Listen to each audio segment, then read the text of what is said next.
let's take a look at the meta model. This is our overview. Typically, the meta model, we're taking a look at, we do 3 different things in almost everything that we do in all 3 representational systems. We delete things, we distort them, we generalize them. So, I'm sure that no one in here can tell me what Jim was wearing 3 weeks ago. That was deleted out of their memory. I'd be impressed if you can tell me. Or, if we recall past presidents, I'm sure there is a slight bit of distortion going on there. Or, we can say, oh, well it worked this time. Generalizing, that one's easy. How many of you managed to get in the door today? To do that, you had to have generalized the idea that there are different types of doorknobs, there are different sides of the door, different ways the doors open in and out. They're all still doors, they all still work basically the same way. We generalized that, oh, that's a door, it works like that. So, we use all 3 of these. What happens is, by deleting, distorting, and generalizing, we're losing information. The meta model is a way of going back to actual experiences that people have had and looking at, okay, what did they delete? And what might be important out of what they deleted? What might they be distorting and how? And how about those generalizations? Can we actually get back to specifics, break some of those up? So, how do we do this? We ask questions. The usual result of learning the meta model is creating meta monsters. Honey, would you take the trash out? Sure, which trash? Out where? Where specifically out to? Yeah, so, meta monsters. I already was one before I learned NLP. Now I just have a name for it. So, we have a variety of types of deletions.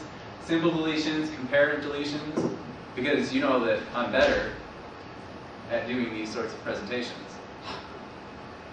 Comparative deletion, better than whom, than what. Lack of referential index, they are out to get us.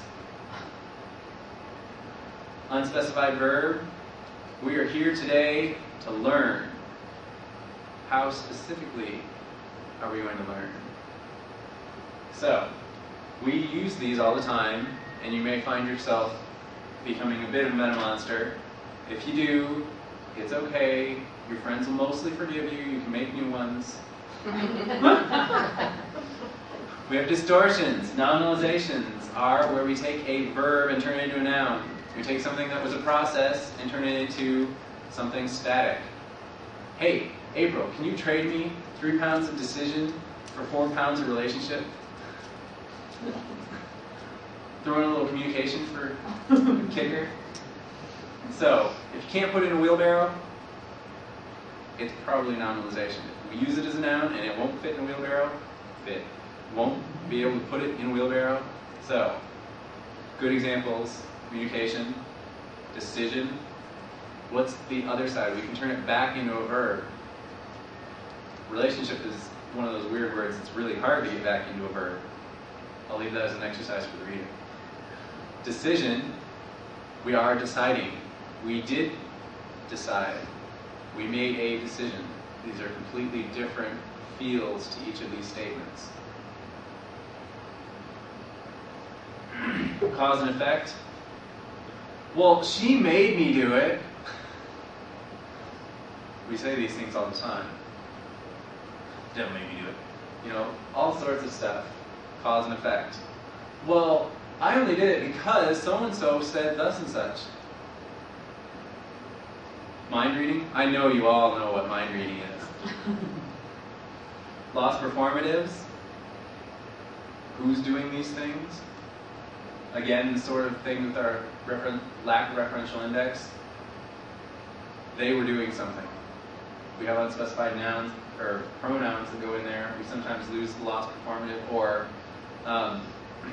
it's good to brush your teeth. Well, who said that? Specifically. It would be the meta model question to dive into that and get some more detail. Complex equivalence. Smiling means liking.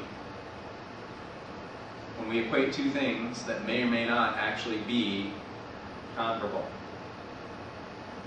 Generalizations, we have universal quantifiers. You guys never use universal quantifiers. You always talk in very specific terms. Modal operators of necessity, possibility. You might decide to use some of these patterns. You could look at some of these patterns in your daily life. You must pay attention to what you're saying. And we have presuppositions. Presuppositions are all sorts of fun. A lot of things go on in the background behind a statement. The cat sat on the table. What kind of presuppositions are there in that statement? There is a cat, there is a table, the cat could sit on the table.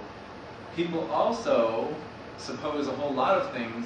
They make a bunch of assumptions that don't necessarily fall from the statement. I'll bet almost every one of you made a picture of a house cat. It could have been a lion. So, we have the meta model. Most of the time people use the meta model classifications so that they know what question to ask to dive in and get back some more information.